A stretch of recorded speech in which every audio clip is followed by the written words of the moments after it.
Laetitia Estrada Camacho du collège François Perron de Sérilly, qui a choisi le sujet numéro 2, imposer une parité obligatoire entre hommes et femmes n'est-elle pas contraire à la devise républicaine?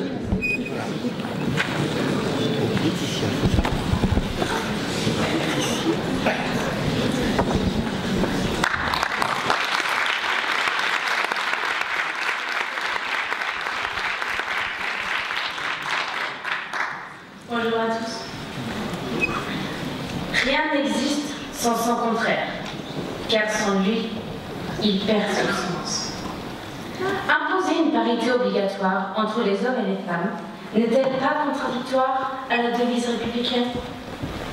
Selon le premier article de la Déclaration des droits des hommes et du citoyen, les hommes naissent et demeurent libres et égaux en droit.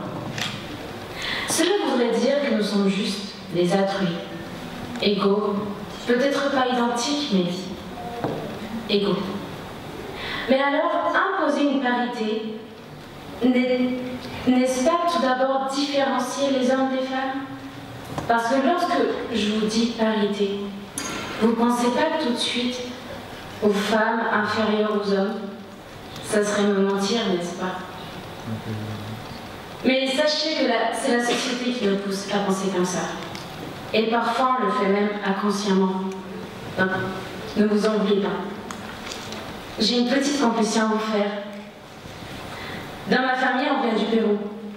Et dans sa génération, en tout cas, c'était ma grand-mère qui faisait tout à la maison. Elle faisait des tâches ménagères et elle cuisinait très bien d'ailleurs. J'aurais pu vous ramener un repas d'elle, je suis sûre que vous serez d'accord avec moi. Mais mon papier, lui, il faisait pas grand-chose à la maison.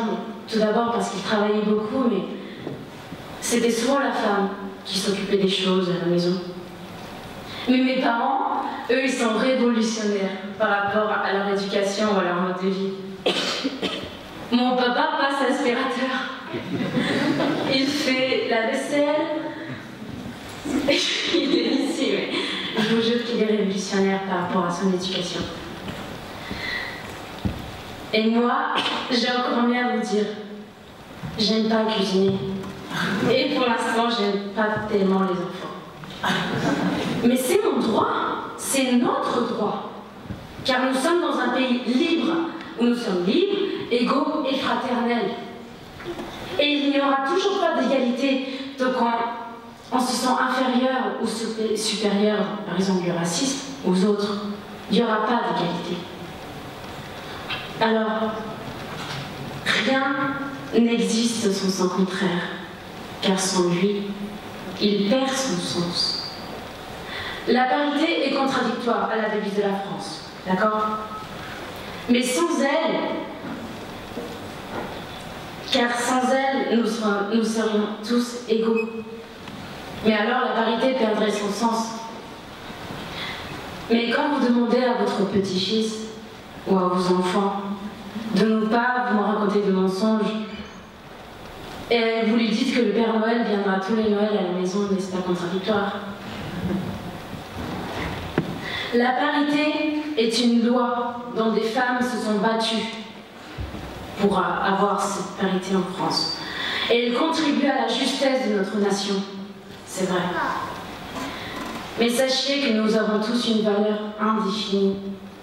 Nous sommes tous différents en même temps et uniques. Et c'est cette différence qui fait la richesse de notre pays. Alors, liberté, égalité et fraternité. Mais ces trois mots ne vous suffisent pas. Pourquoi devoir rebondir sur la parité? Sincèrement.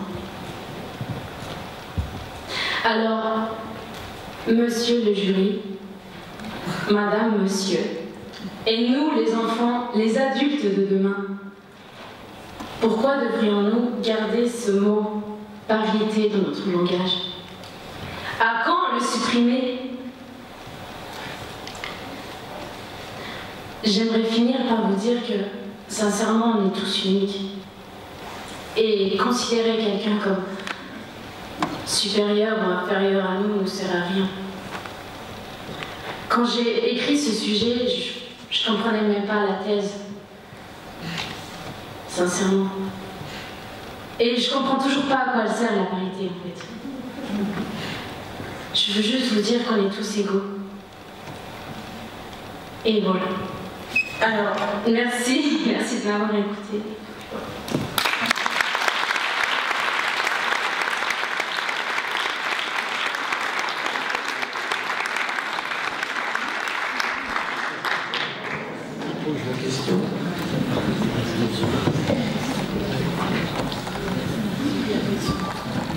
Les femmes sont dévolues aux questions sur la parité. C'est ça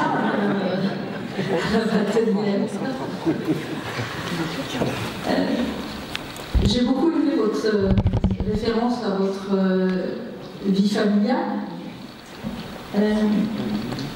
Je vais prendre mon cas particulier et puis après je vais vous poser une question.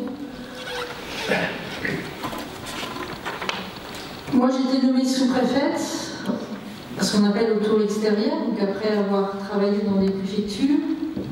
Et lorsque j'ai passé l'examen devant un jury, un peu plus nombreux que celui-là, la question qui m'a été posée, c'est de dire, voilà, vous allez être nommée sous-préfète, vous allez vous occuper de questions de sécurité. Ce sont que des hommes qui sont responsables de la sécurité. Est-ce que vous avez une stratégie pour vous imposer? Première question. La première femme sous-préfète a été nommée en 1974. La première femme préfète a été nommée en 1981. Est-ce que vous ne pensez pas que si les ministères n'étaient pas obligés de proposer des femmes à ces postes de responsabilité, il y aurait aujourd'hui, pour la première fois, une femme préfète de la ville?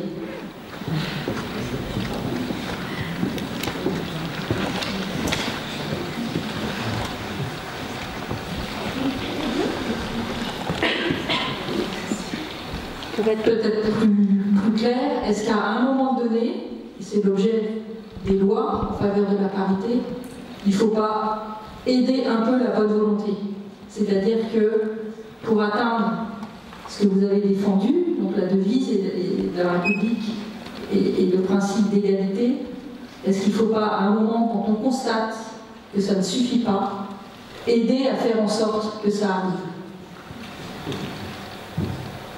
Je pense surtout que quand on veut quelque chose, on peut y arriver et on a tous de la bonne volonté. Je ne pense pas que l'être humain soit cruel ou une mauvaise foi. Mais c'est vrai qu'il faut se battre. Il faut se battre parce que tout d'abord, on n'a rien sans rien. Et la preuve, nous les candidats, on est là, ici en finale, parce qu'on s'est battu. Et je pense aussi qu'on devrait se battre pour ce droit.